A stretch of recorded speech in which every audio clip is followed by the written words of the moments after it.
Hello, and welcome to tonight's cozy winter sleep stories.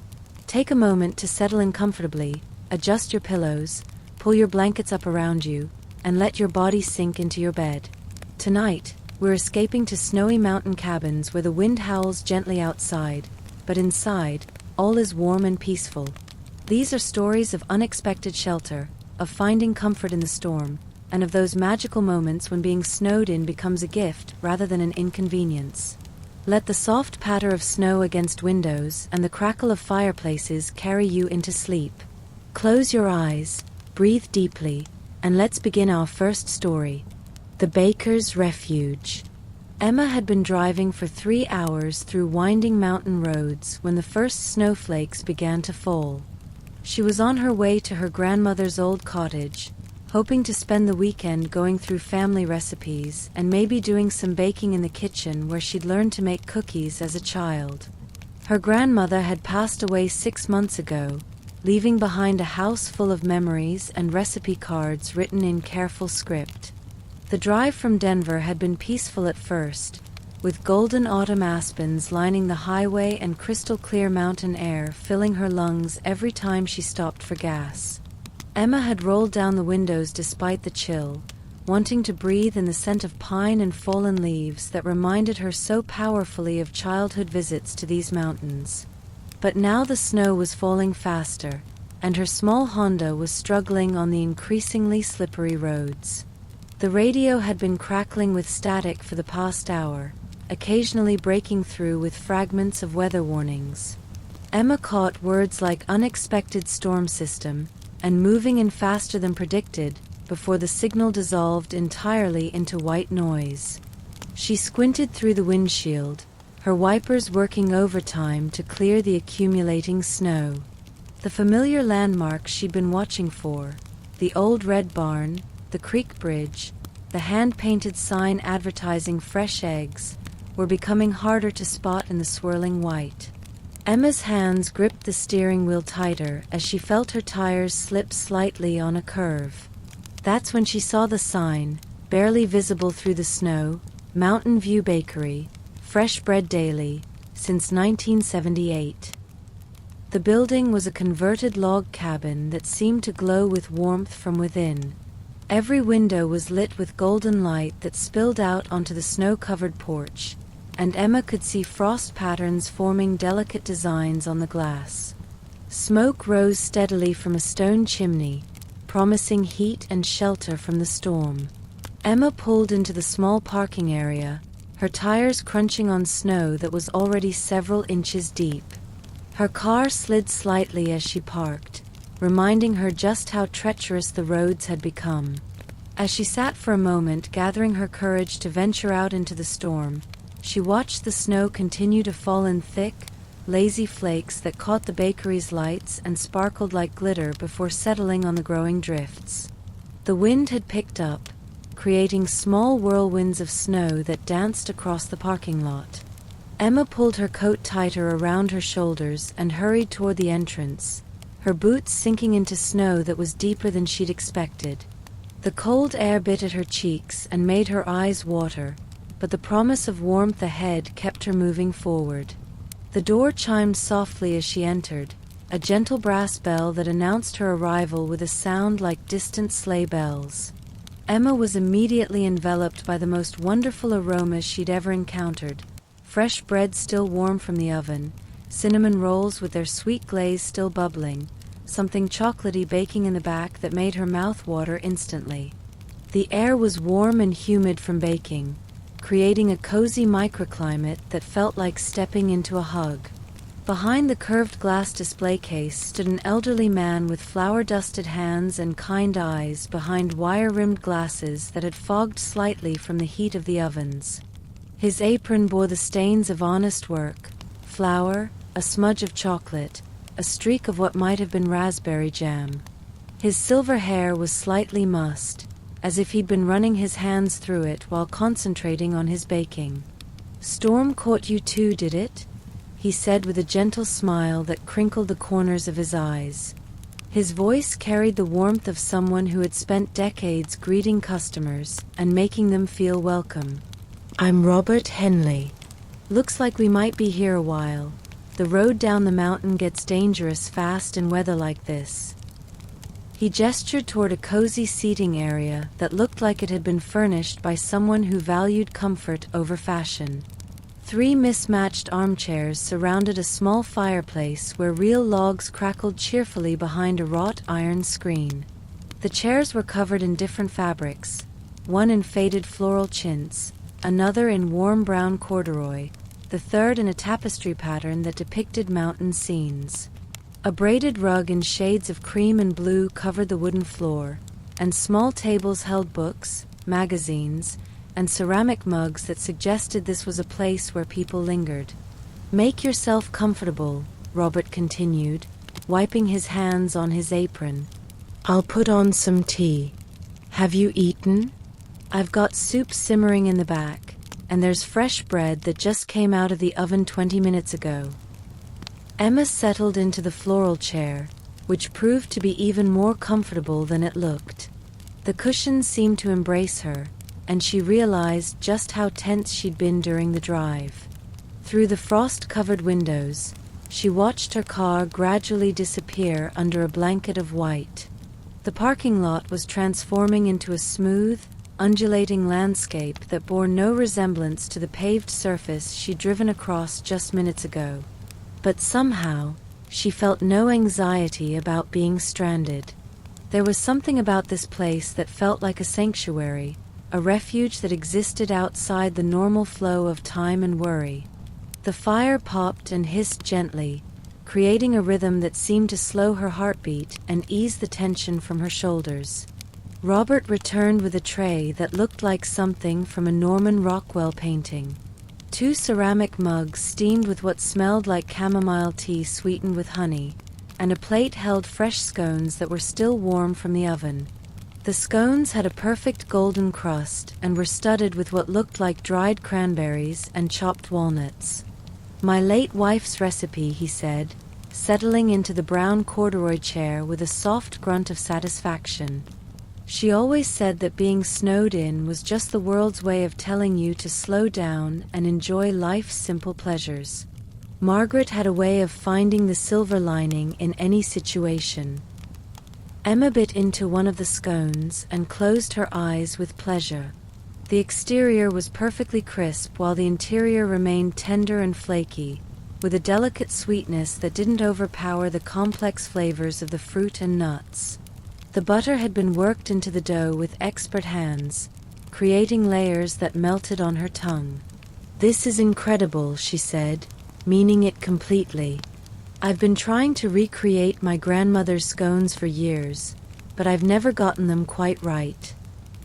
"Ah, a fellow baker," Robert said, his eyes lighting up with interest.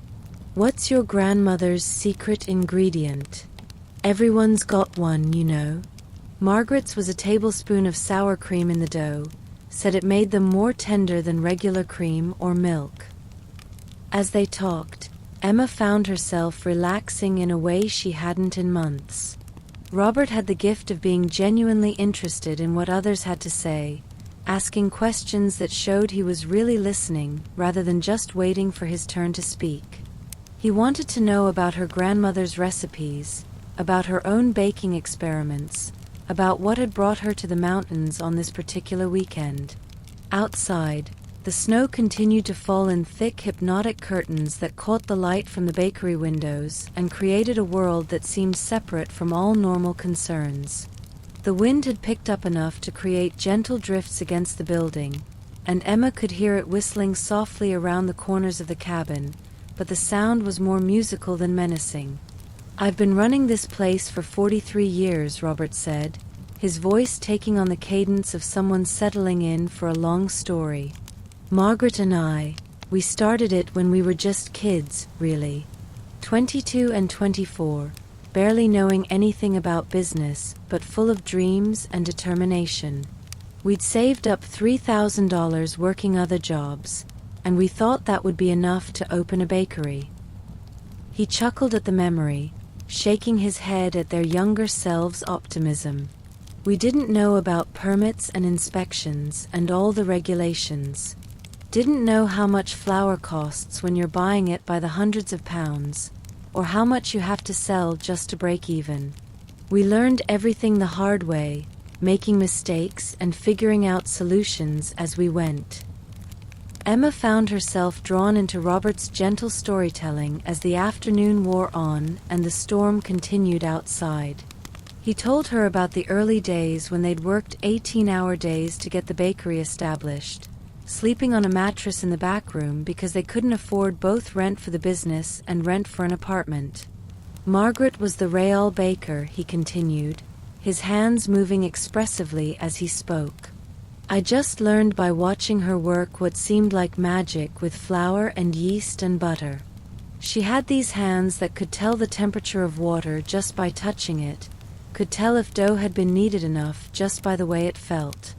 I used to watch her work and think she was some kind of artist, the way she could make something beautiful and nourishing out of the simplest ingredients.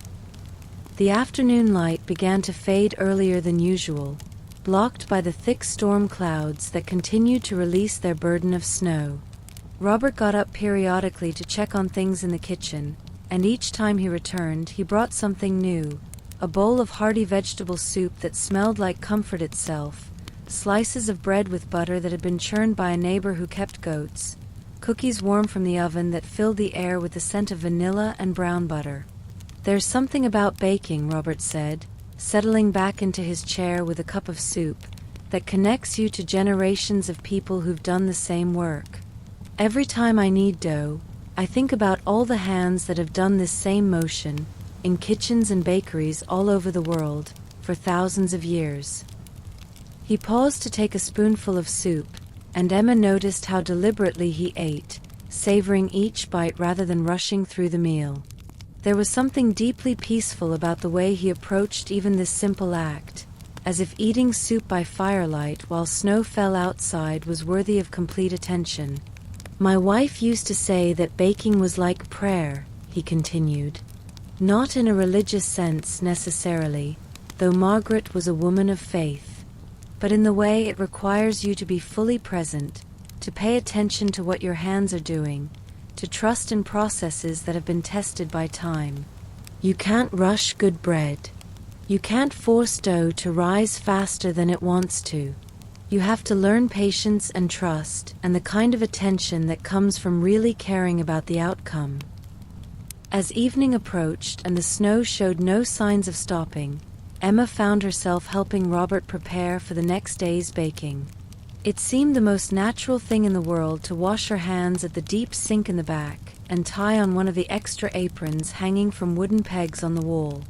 The kitchen was a masterpiece of organized efficiency, with everything placed exactly where it needed to be for maximum workflow. Measuring cups hung from hooks in graduated sizes, wooden spoons stood at attention in ceramic crocks, and ingredients were stored in clear containers that made it easy to see what was running low. Emma measured flour and sugar into large mixing bowls, following Robert's gentle instructions and learning the particular rhythms of working in a kitchen that had been producing the same recipes for decades.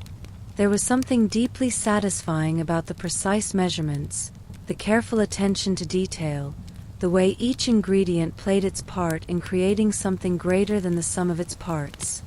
Tomorrow's bread needs to start tonight, Robert explained as they mixed the dough for several dozen loaves. Slow rise gives better flavor, better texture.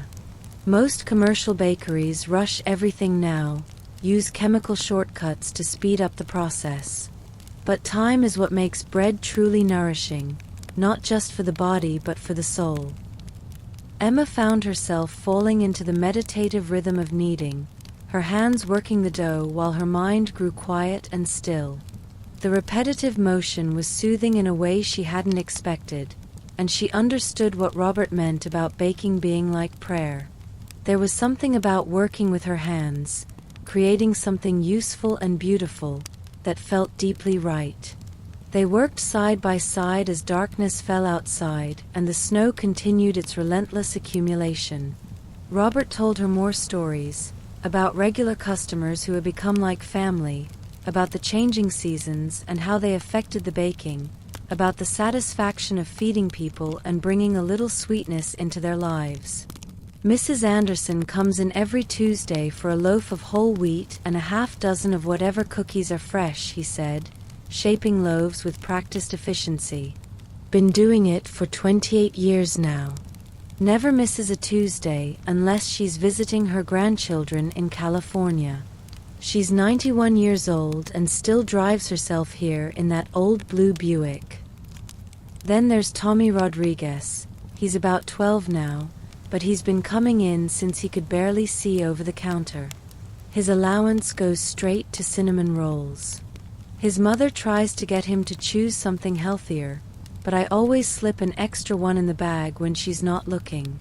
Growing boys need their treats. The kitchen filled with the warm, yeasty smell of rising dough and the lingering aromas of the day's baking. Emma felt her stress and worry melting away like snow in the warmth of this welcoming space. The constant pressure of her job in the city, the loneliness of her apartment, the sadness of losing her grandmother, all of it seemed distant and manageable in the golden light of the bakery kitchen. My wife used to say that a bakery was really a place where community happened, Robert said as they covered the shaped loaves with clean towels and set them aside to rise overnight. People don't just come for bread and pastries. They come for connection, for a few minutes of conversation with neighbors, for the feeling of being part of something larger than themselves. As they finished the evening's preparation, Robert showed Emma to a small apartment above the bakery. The narrow staircase led to a cozy space that had obviously been furnished with care and attention to comfort. Used to be my daughter's when she helped run the place, he explained. Sarah's got her own family now, lives down in Denver, but we keep it ready for visitors. The apartment was simple but welcoming, with a bed covered in a quilt that had been made by hand, judging by the intricate pattern and tiny, even stitches. Lace curtains hung at the windows, and a small bookshelf held novels and poetry collections that showed signs of being well loved. A washstand with a ceramic pitcher and bowl provided old-fashioned charm, though Emma was relieved to see that modern plumbing had been added to include a small but adequate bathroom. Emma settled into the comfortable bed, pulling the handmade quilt up to her chin and listening to the storm continue outside. Through the small window, she could see the snow still falling steadily, creating a peaceful white world that seemed to muffle all sound except the gentle creaking of the building and the distant hum of the bakery ovens maintaining their steady temperature. She could smell the faint aroma of tomorrow's bread already beginning its slow transformation in the warm kitchen below, and she realized that this unexpected detour had given her something she hadn't even known she was looking for. The frantic pace of her city life, the constant pressure to achieve and acquire and move faster, seemed suddenly absurd compared to the deep satisfaction of creating something nourishing with her own hands. As she drifted toward sleep, Emma thought about her grandmother's kitchen and the recipes she'd come to the mountains to recover. But now she realized that the most important ingredient in any recipe couldn't be written on a card or measured in cups and teaspoons. It was the love and attention and presence that the baker brought to the work, the understanding that feeding people was about much more than just providing calories. In her dreams, she was still in the warm bakery kitchen, her hands covered in flour, learning not just recipes but a way of being in the world that valued slowness and care and connection. Outside, the snow continued to fall, creating a cocoon of peace around the little bakery where time moved at the speed of rising dough and human conversation. The artist's cabin. James McKenna had been planning this painting retreat for 6 months, ever since his last gallery showing had sold out and left him feeling strangely empty rather than fulfilled. As a freelance artist living in Seattle, he rarely found the extended solitude necessary for his more personal work, the landscapes and nature studies that fed his soul rather than paying his bills. Commercial illustration work kept him busy and financially stable, but it also kept him chained to his computer, creating digital art for clients who wanted everything delivered yesterday. This cabin, borrowed from his college roommate who'd inherited it from an eccentric aunt, was supposed to give him 2 weeks of uninterrupted time with his easel and oils. No internet, no cell service, no distractions from the outside world.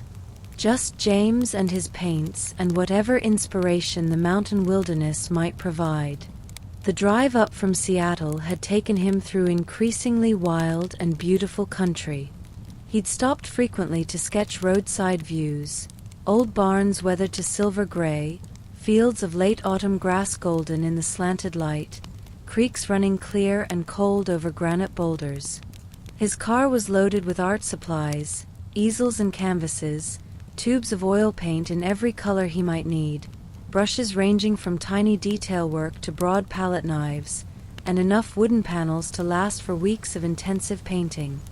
He'd arrived just as the first snow clouds gathered over the pine-covered peaks that surrounded the small valley where the cabin sat.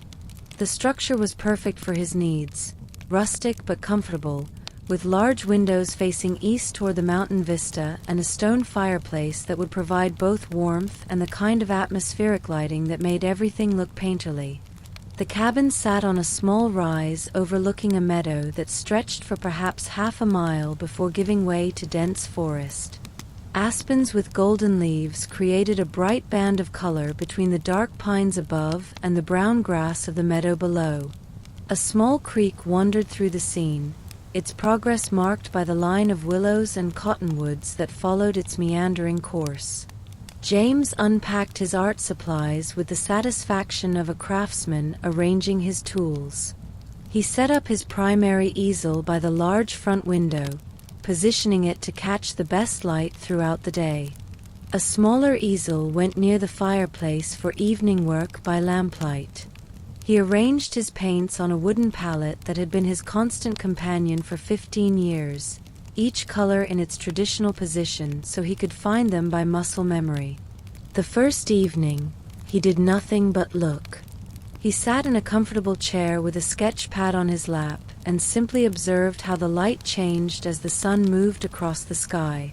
The golden hour lasted longer here than in the city, painting the meadow and mountains in warm honey tones that shifted subtly from minute to minute. As darkness fell, he lit a fire and prepared a simple dinner of pasta and salad, then stood at the large window watching the first snowflakes begin to dance in the porch light. By morning, the world had been transformed. Snow had fallen steadily through the night, and thick flakes continued to drift down from a sky the color of old pewter. The familiar landscape James had been studying the evening before was now something entirely different, softer, more mysterious, with the essential structure of the land revealed by the way snow accumulated in hollows and clung to the windward sides of trees. His car was buried under what looked like a small mountain of white, and the narrow access road had disappeared entirely under drifts that reached 3 feet deep in places. James felt a moment of concern. He had enough food for his planned 2-week stay, but what if the storm continued longer than expected? What if the road remained impassable for weeks? But then he looked out at the transformed landscape and felt not panic but a deep sense of excitement. This was exactly the kind of dramatic weather that could inspire his best work. The storm had handed him a subject more compelling than anything he could have planned. He set up his easel and began with quick studies, trying to capture the different moods of the storm as it progressed through the day. Sometimes the snow fell in dense curtains that turned the world soft focus, reducing the distant mountains to mere suggestions of form and color. Other times, the wind would catch the falling flakes and send them swirling in dramatic spirals that revealed glimpses of the forest beyond before veiling it again in white. The colors were far more complex than he had expected when he first saw snow. There was purple in the deep shadows where drifts accumulated against the north sides of trees, and gold where the hidden sun managed to penetrate the clouds and touch the snow-covered meadow. The pine trees appeared and disappeared like spirits, their dark forms creating dramatic contrast against the endless variations of white and gray. James found himself working with an intensity he hadn't felt in months. His brush moved quickly across the canvas, laying down broad strokes of color that captured the essential mood and movement of the storm.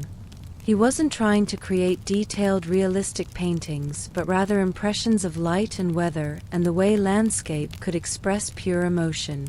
He mixed whites with the tiniest touches of blue and violet, creating the cool shadows that pooled beneath snow-laden branches.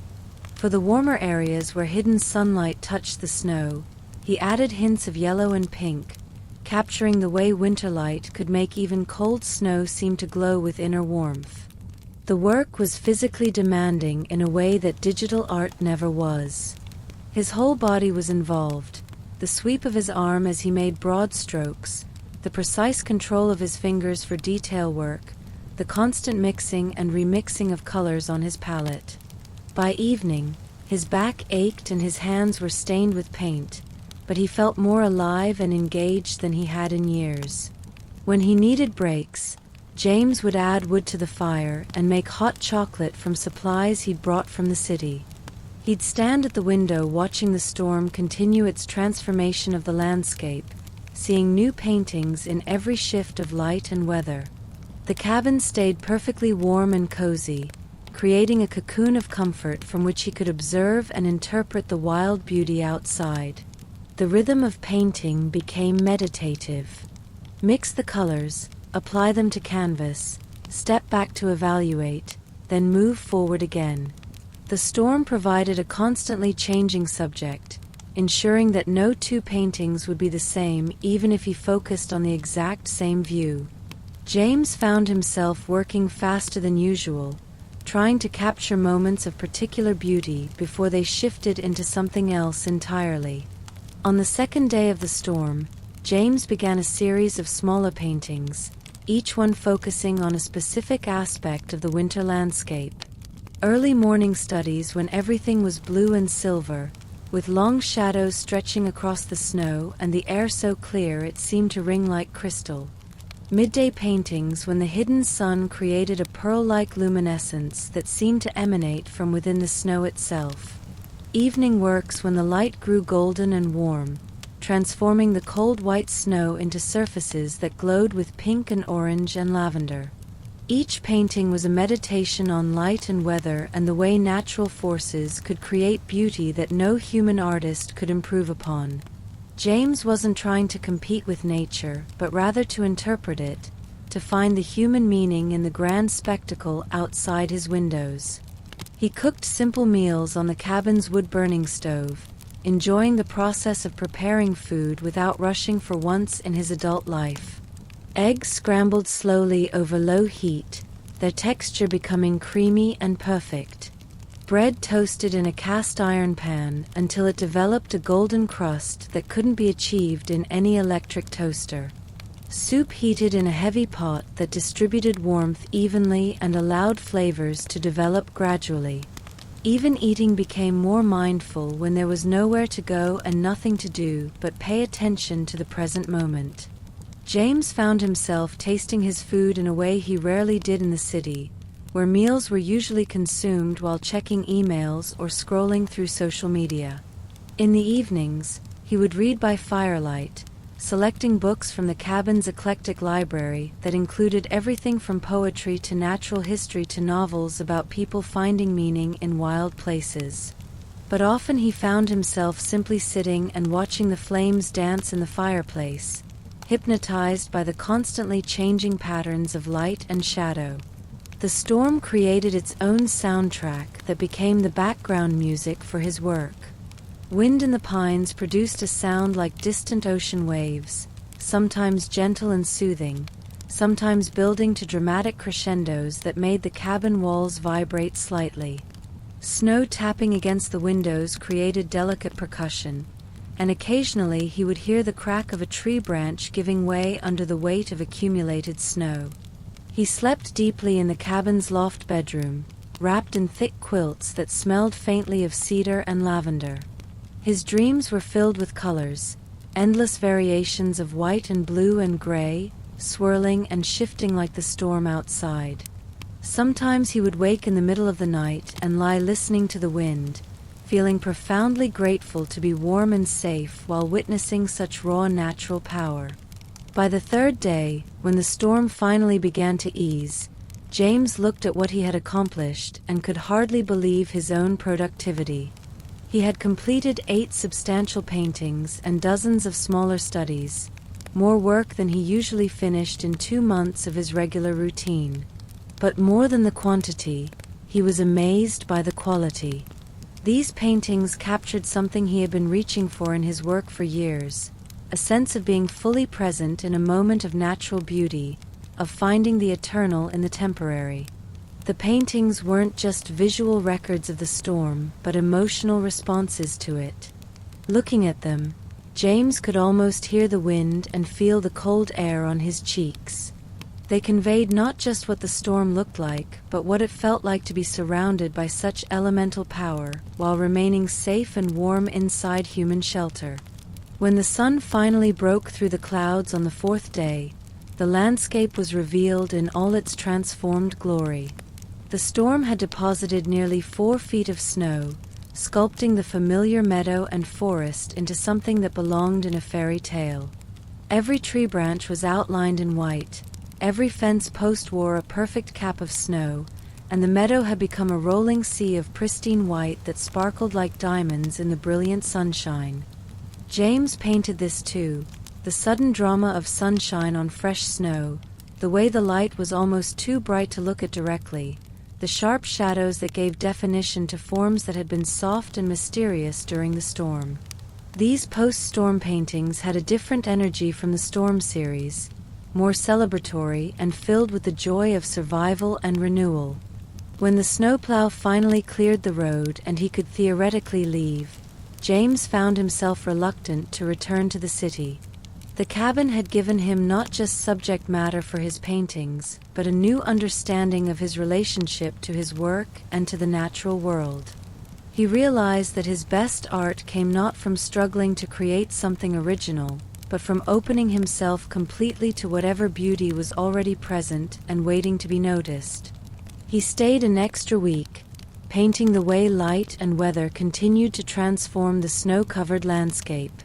He painted the tracks of deer and rabbits that told stories of survival and adaptation. He painted icicles forming and melting and reforming as temperatures fluctuated. He painted the gradual revelation of the landscape as wind moved snow around, uncovering rocks and fallen logs and patches of brown grass.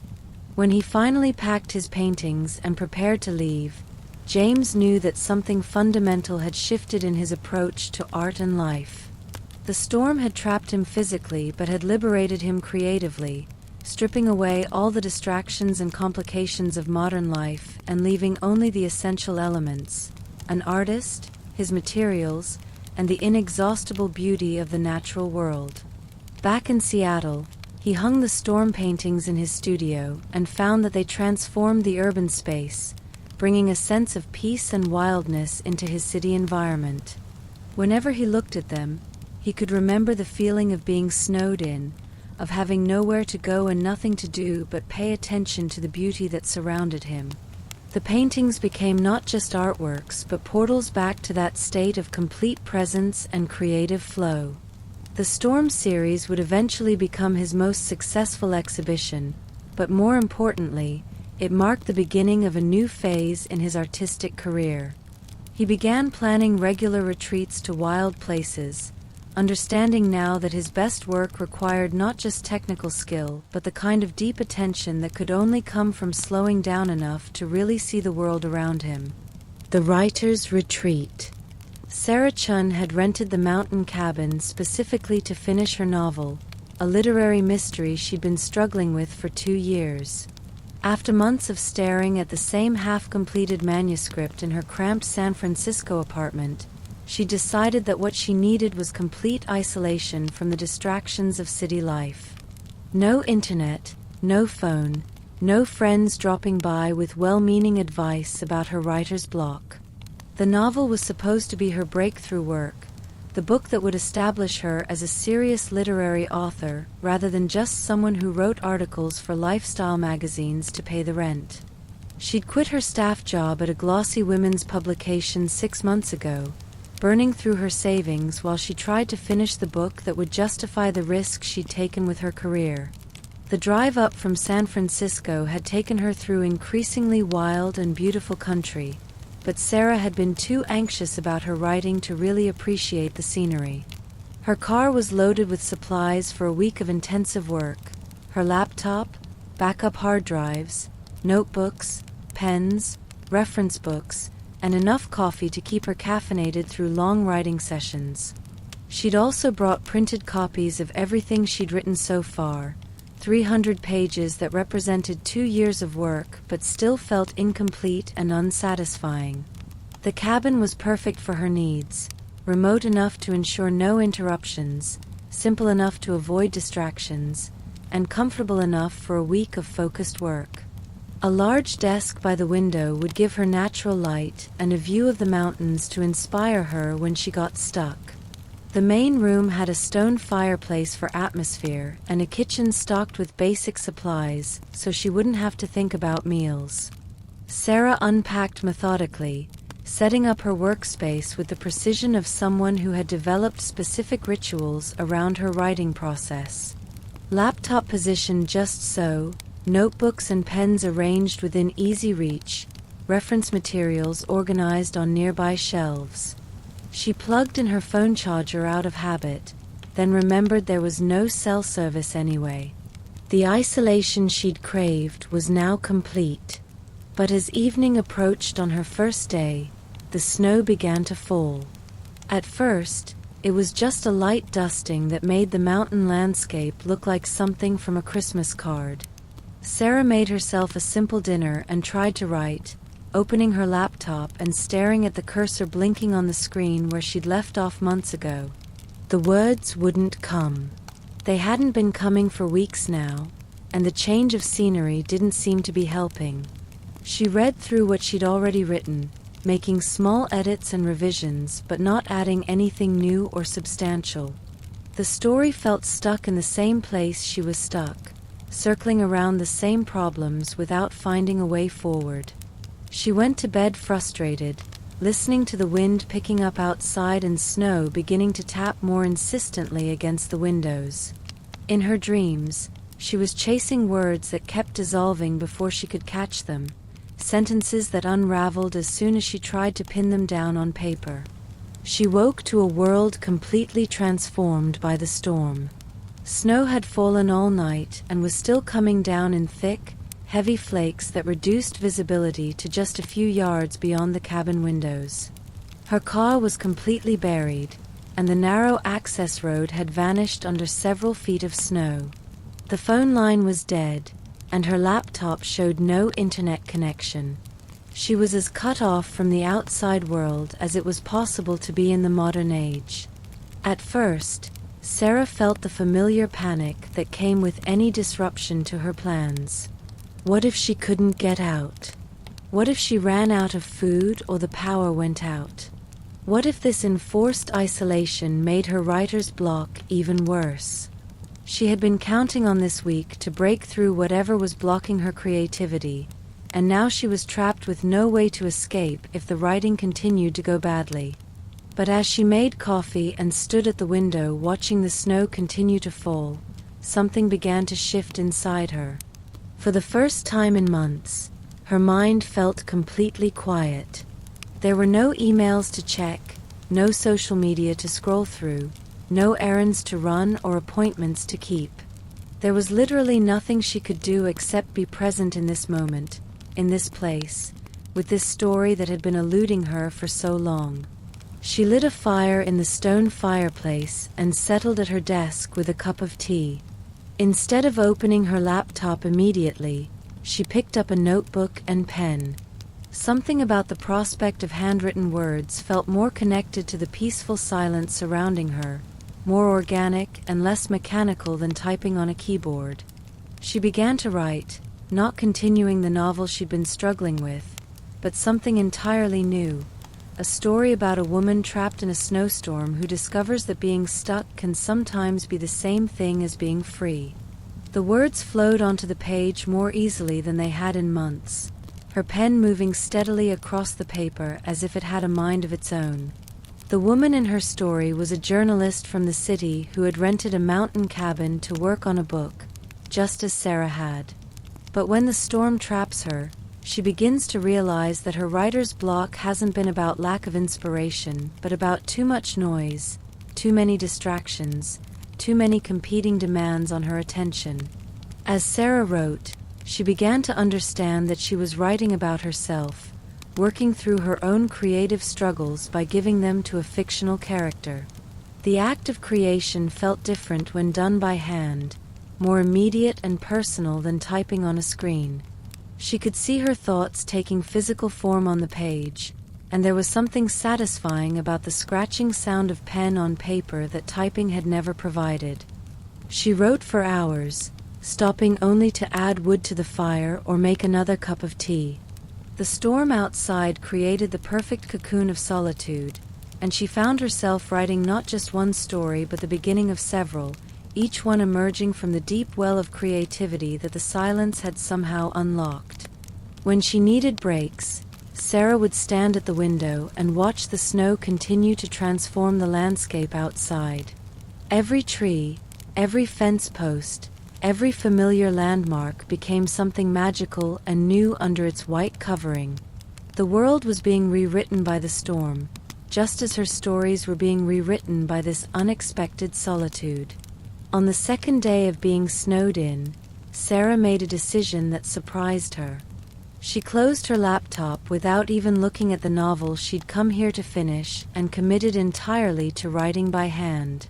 There was something about the enforced simplicity of pen and paper that felt right, as if she'd been overcomplicating the act of storytelling with technology when what she really needed was the most basic tools possible.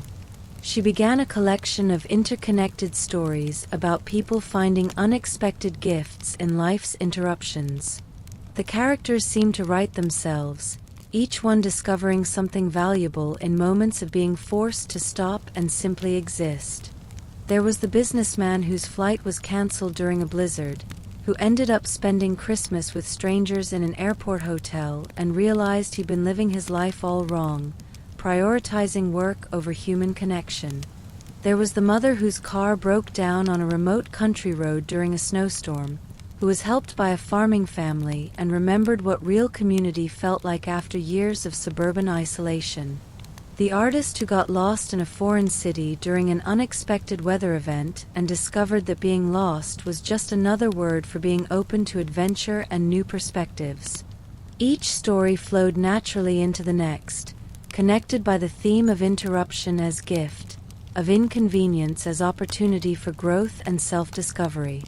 Sarah wrote them all by hand, filling page after page with her careful script, and found that the physical act of writing somehow connected her more deeply to the words than typing ever had. There was a rhythm to handwriting that matched the rhythm of thought in a way that the rapid-fire clicking of keys never could. She could feel the words flowing from her mind through her arm and into the pen, then onto the paper where they took physical form. When she made mistakes, she crossed them out rather than deleting them, leaving a record of her thought process that felt honest and authentic. The cabin itself became a character in her stories, this refuge that appeared just when people needed it most.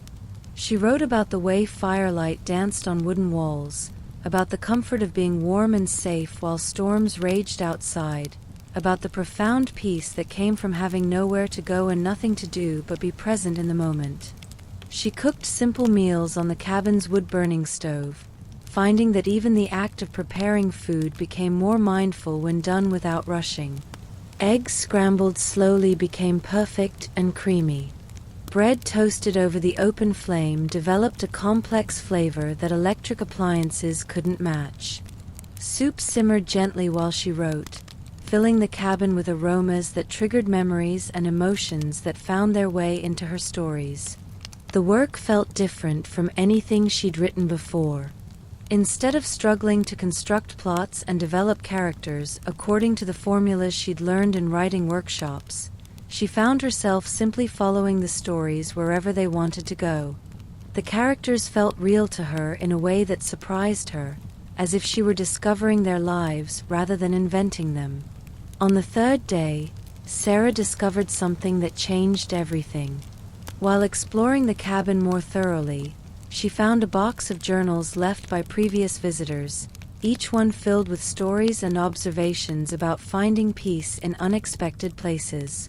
There were accounts from artists and writers and ordinary people who had stayed in this same cabin during storms and difficult weather, all of them writing about the transformative power of enforced solitude.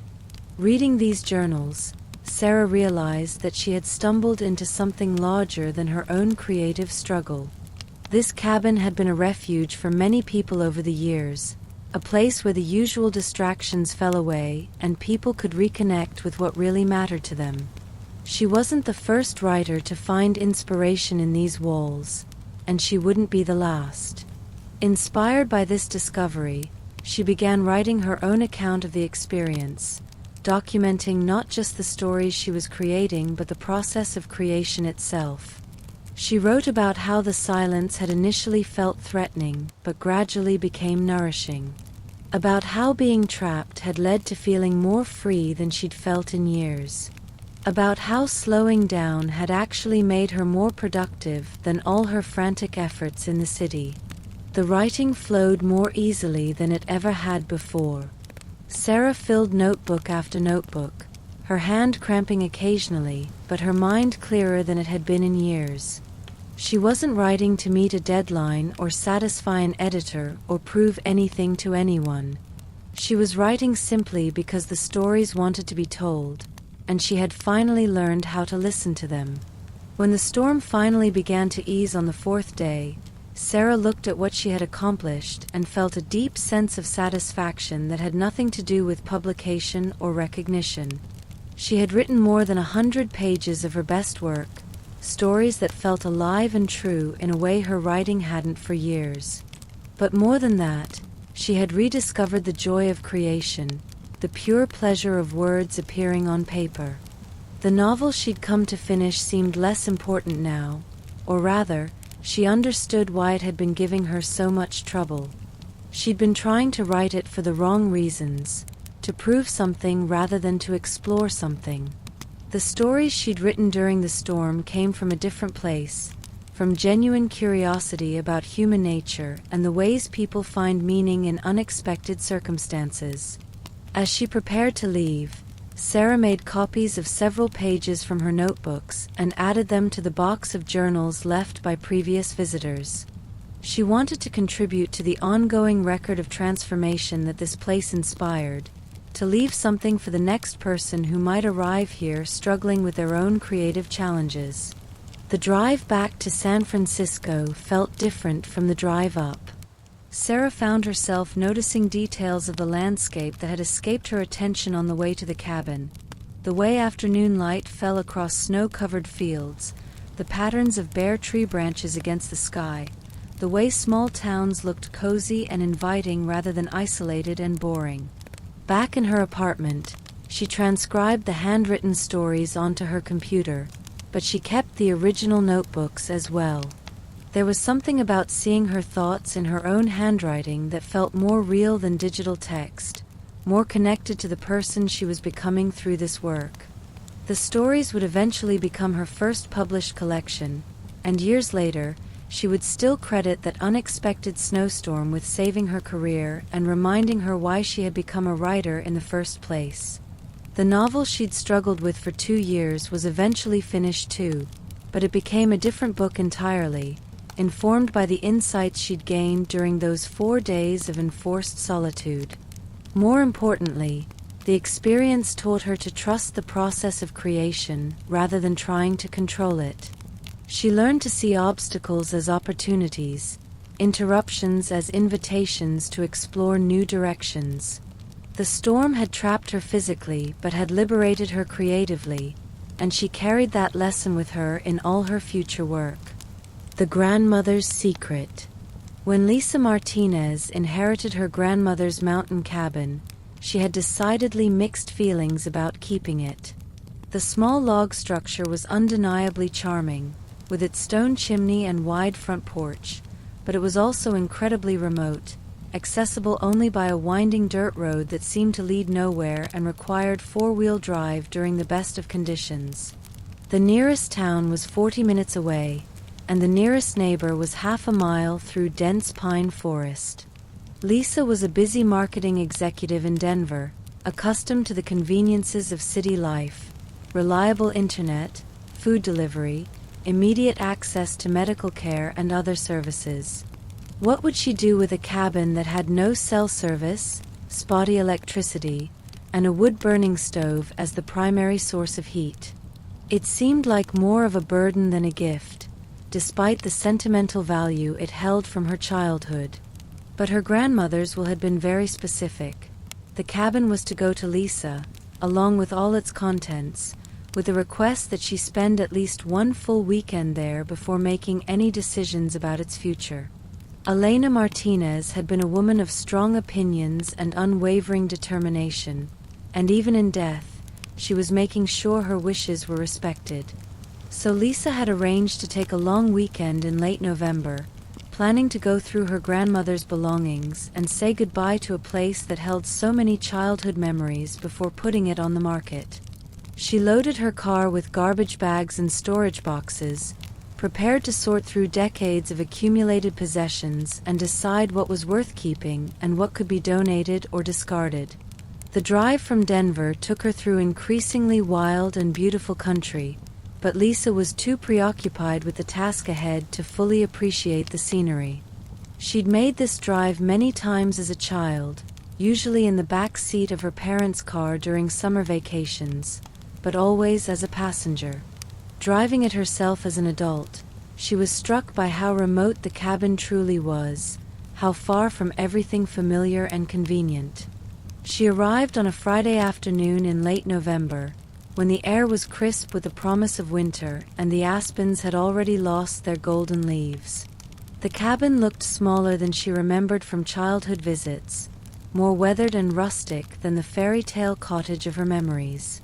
But it was exactly as her grandmother had left it, the same hand-carved wooden sign by the door reading Casa de Paz, the same wind chimes made from pieces of driftwood and smooth stones hanging from the porch ceiling. The key was still hidden under the third loose floorboard on the front porch, just as it had been throughout Lisa's childhood. She smiled despite herself as she retrieved it, remembering how magical it had seemed when she was 8 years old to know the secret of where the key was hidden. Her grandmother had made such a production of showing her the hiding place, swearing her to secrecy as if they were sharing state secrets. Inside, the cabin was like stepping back in time. Nothing had changed since her last visit 5 years ago, and very little had changed since her childhood. The same braided rug covered the living room floor, made from strips of fabric in blues and greens that reminded Lisa of mountain lakes. The same rocking chair sat by the fireplace, with the same patchwork cushion that her grandmother had made from scraps of fabric left over from various sewing projects. The cabin smelled exactly as she remembered: wood smoke and lavender, old books, and the faint sweetness of dried herbs hanging from the kitchen rafters. Her grandmother had been gone for 6 months now, but her presence still filled every corner of the small space. Lisa could almost see her bustling around the kitchen, humming softly to herself as she prepared meals from vegetables grown in her own garden and preserved in glass jars that lined the pantry shelves. Books were everywhere, just as they had always been, stacked on tables, tucked into corners, filling improvised shelves made from boards and bricks. Her grandmother had been a voracious reader who never met a book she didn't want to keep, and the cabin reflected her belief that books were among life's greatest treasures. Lisa picked up a volume of poetry from the side table and saw her grandmother's spidery handwriting in the margins, comments and reactions that showed how actively she had engaged with everything she read. Lisa lit a fire in the stone fireplace, following the same ritual her grandmother had taught her years ago, newspaper first, then kindling arranged in a careful teepee, then larger pieces of wood laid on top. The familiar motions brought back memories of countless evenings spent in this same spot, her grandmother knitting or reading while Lisa did homework or played with a collection of wooden toys that still sat on the shelf by the window. She began her sorting project methodically, starting with the bedroom closet where her grandmother had stored boxes of papers and mementos. She found photo albums with pictures she'd never seen, showing her grandparents as young people, full of dreams and adventure. There were pictures of her grandfather in his army uniform, looking impossibly young and handsome, and pictures of her grandmother as a new bride, radiant with happiness and hope for the future. There were recipe cards written in her grandmother's careful script, including variations and notes about which family members preferred which dishes. Lisa found the recipe for her grandmother's famous apple pie, complete with the secret ingredient, a tablespoon of apple cider vinegar that made the crust especially flaky, that she'd never shared with anyone else in the family. As she worked, snow began to fall outside the windows, large lazy flakes that caught the light from the cabin and sparkled like glitter before settling on the ground. Lisa paused in her sorting to watch them fall, remembering how her grandmother used to say that the first snow of the season was nature's way of preparing the world for rest and renewal. But the snow was falling faster now, accumulating more quickly than a typical autumn dusting. By evening, there were several inches on the ground, and Lisa could see that her car was already partially covered.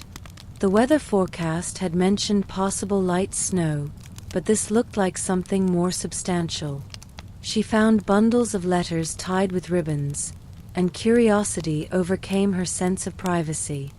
These were love letters from her grandfather, written during his deployment to Korea in the early 1950s. Reading them felt like discovering a beautiful secret about her grandparents' relationship, a love story that had played out over more than 50 years of marriage. "My dearest Elena," one letter began, "the mountains here remind me of home, but nothing is as beautiful as the view from our cabin window when you're sitting by the fire with your knitting in your lap. I dream of that sight every night and count the days until I can see it again. The other soldiers think I'm crazy for missing a place as remote as our valley, but they don't understand that isolation can be the same thing as peace when you're sharing it with the right person." By bedtime, the snow was coming down steadily, and Lisa realized she might be staying longer than she'd planned. But somehow, the prospect didn't alarm her as much as it might have in other circumstances. There was something deeply peaceful about being in this place that had meant so much to her grandmother, surrounded by evidence of a life well lived and fully appreciated. She slept in her grandmother's bed, under quilts that smelled faintly of lavender and rose sachets. The snow continued to fall through the night, and she woke to find herself completely snowed in. Her car was buried under what looked like a small mountain of white, the driveway was impassable, and the narrow access road had disappeared entirely under drifts that reached several feet deep. Instead of panic, Lisa felt a strange sense of rightness, as if her grandmother had somehow arranged this snowy imprisonment to give her more time in the cabin. She made coffee using her grandmother's old percolator and stood at the kitchen window watching the snow continue to transform the familiar landscape into something magical and new. She spent the morning exploring rooms she hadn't really examined in years, finding treasures tucked away in drawers and cupboards that revealed new facets of her grandmother's character. In the kitchen, she discovered a sewing kit with buttons and threads sorted by color, needles organized by size, and patterns for quilts and clothing carefully preserved in tissue paper. Each pattern was annotated with notes about which family members it had been made for and what modifications had been necessary. There was a recipe box filled with handwritten cards for everything from blackberry jam to Christmas cookies, each one annotated with notes about variations and improvements made over the years. Lisa found recipes she'd never heard of alongside family favorites, evidence of her grandmother's willingness to experiment and try new things even in her later years. The living room yielded books that had been read so many times their spines were cracked and their pages yellowed, but each one was obviously treasured.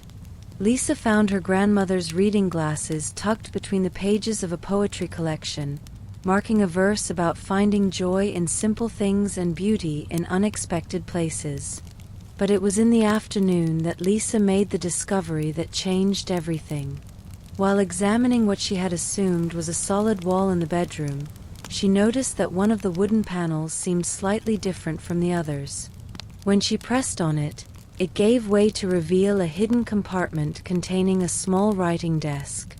Inside the desk were journals dating back decades, filled with her grandmother's thoughts, observations about the changing seasons, and stories about the cabin and the mountain community she'd been part of.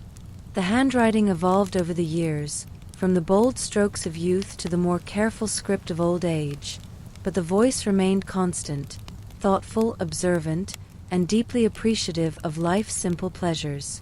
The earliest journals revealed a side of her grandmother that Lisa had never fully appreciated. Here was a woman who had been not just a loving wife and mother, but a keen observer of nature, a chronicler of community life, and something of a philosopher who found deep meaning in the rhythms of mountain living.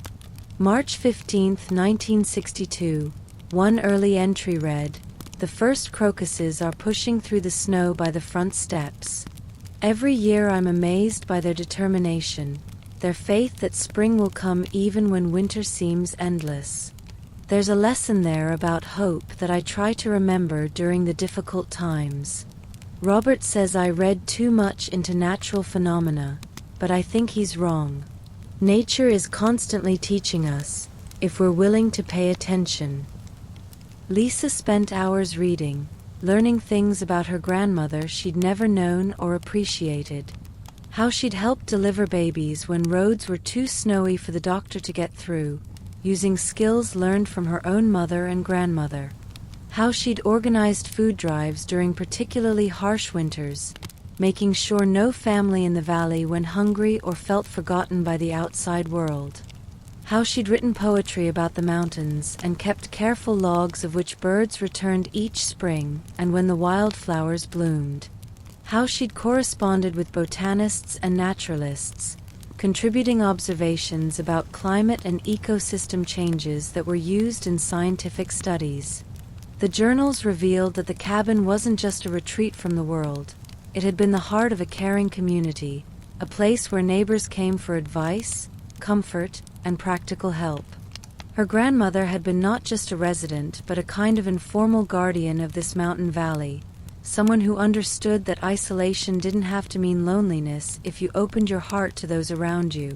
July 4, 1975, another entry read, "The Hendersons' barn burned down last night, struck by lightning during that terrible storm.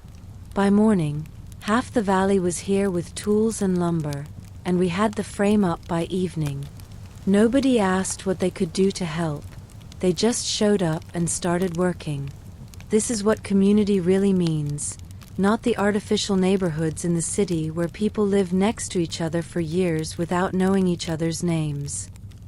On the second day of being snowed in, Lisa found what felt like a message specifically meant for her. Tucked inside the most recent journal was a sealed envelope with her name written in her grandmother's familiar handwriting. The paper was cream-colored and heavy, the kind her grandmother had always used for important correspondence. Inside, several pages of her grandmother's careful script filled both sides of the paper. "My dear Lisa, if you're reading this, you found your way back to the cabin, probably when you're trying to decide whether to keep it. I hope you'll stay long enough to understand what this place really is, not just a house, but a home for the heart and a sanctuary for the soul." The letter went on to describe the hidden places where her grandmother had left gifts for Lisa to find: a jewelry box tucked behind a loose board in the kitchen wall, a collection of pressed flowers preserved in the old tea tin on the highest shelf, and most precious of all, the beginnings of a family history that her grandmother had been researching and writing for years. "This cabin has been in our family for 4 generations," the letter continued. Your great-great-grandfather Miguel built it with his own hands after he came north from Mexico, using trees from this very mountainside and stones from the creek that runs behind the meadow. Each generation has added something to it, not just rooms and improvements, but love and memories and traditions that make it more than just a building. Lisa followed the instructions in the letter like a treasure hunt, finding each hidden gift exactly where her grandmother had said it would be. The jewelry box contained her great-grandmother's wedding ring, a simple band of gold worn smooth by decades of wear, and a locket with tiny photographs of family members she'd never seen. The pressed flowers were from the meadow behind the cabin, collected over many years and labeled with dates and weather conditions in her grandmother's meticulous handwriting. But it was the family history that took Lisa's breath away. Her grandmother had spent years researching their family's story, interviewing elderly relatives, searching through records, and piecing together the lives of the generations who had called this place home. The resulting narrative was more than just names and dates. It was a rich tapestry of stories about strong people who had faced hardships with courage and dignity. The story began with Miguel Martinez, who had left his family's ranch in northern Mexico after a series of droughts and conflicts made life there impossible. He'd traveled north with little more than determination and a dream of finding a place where he could build a new life for his family. The mountain valley had appealed to him because it reminded him of home but offered opportunities that Mexico no longer could. He'd built the original cabin in 1887, a single room with a stone fireplace and a loft for sleeping. Over the years, as his family grew, he'd added rooms and improvements, always using materials from the land itself.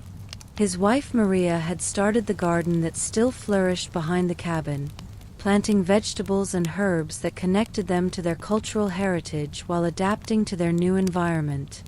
Their children had grown up speaking both Spanish and English, maintaining their connection to their heritage while embracing their new identity as Americans.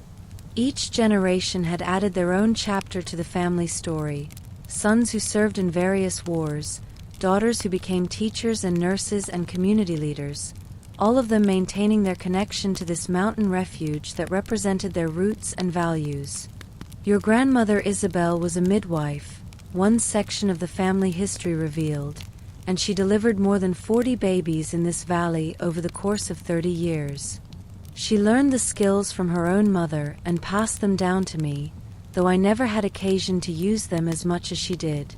She used to say that bringing new life into the world was the most sacred work a person could do, and she approached every birth as if it were a miracle, which of course it was.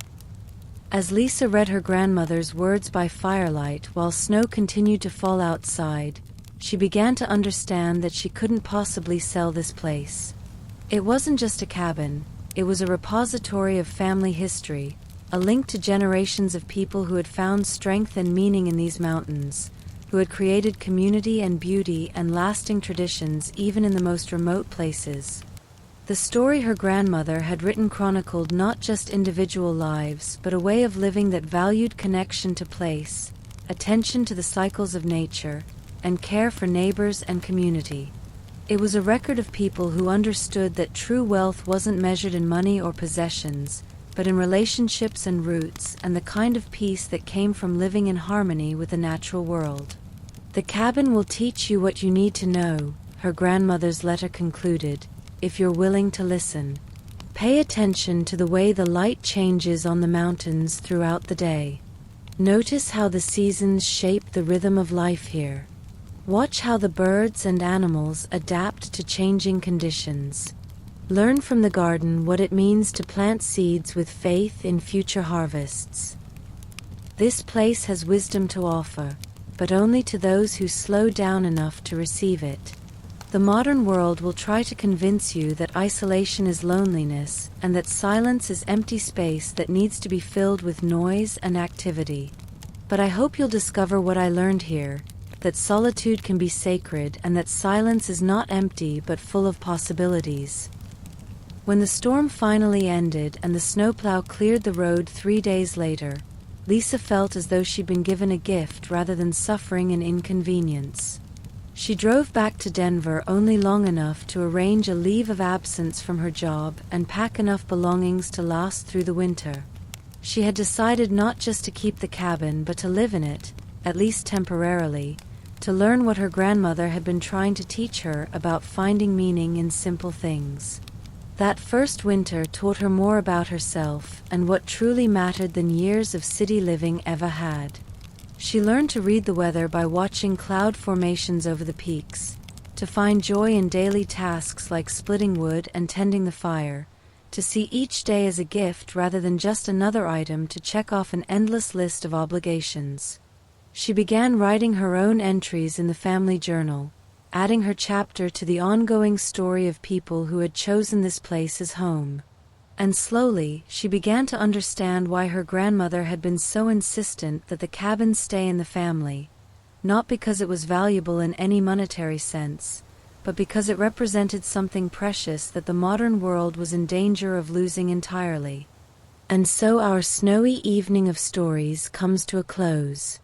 For tales of unexpected shelter, of finding peace in life storms, and of discovering that sometimes what seems like being trapped is really being gifted with exactly what we need most. Emma found in the bakery not just refuge from the storm but a reminder of what it means to create something nourishing with your own hands, to be part of a community that values connection over convenience. James discovered in his artist's cabin that the best art comes not from struggling to impose your will on the world, but from opening yourself completely to whatever beauty is already present and waiting to be noticed. Sarah learned in her writer's retreat that creativity flows not from forcing words onto a page, but from creating enough silence and space for stories to emerge naturally, like flowers blooming in their proper season. And Lisa found in her grandmother's cabin not just a family inheritance but a way of living that honored both the past and the future, that understood home as something deeper than merely a place to live. As you settle deeper into sleep tonight, carry with you the warmth of crackling fires and the comfort of thick quilts. Remember the peace of snow falling silently outside windows where you are safe and warm. Hold close the knowledge that every storm eventually passes, leaving the world transformed and beautiful, washed clean and ready for new growth. Let the gentle rhythm of your breathing match the soft whisper of snow against glass. Allow your mind to drift like snowflakes settling peacefully to earth, each thought growing quieter and more distant until only peace remains. Sleep well, knowing that tomorrow brings new possibilities, as fresh and clean as newly fallen snow, as full of potential as a blank page waiting for the next story to begin. Rest now in the warmth and safety of your own shelter, your own refuge from the storms of daily life. Let these stories of unexpected gifts and hidden blessings follow you into dreams as gentle as falling snow, as peaceful as a cabin in the mountains where time moves slowly and every moment holds the possibility of magic. Good night, and sweet dreams.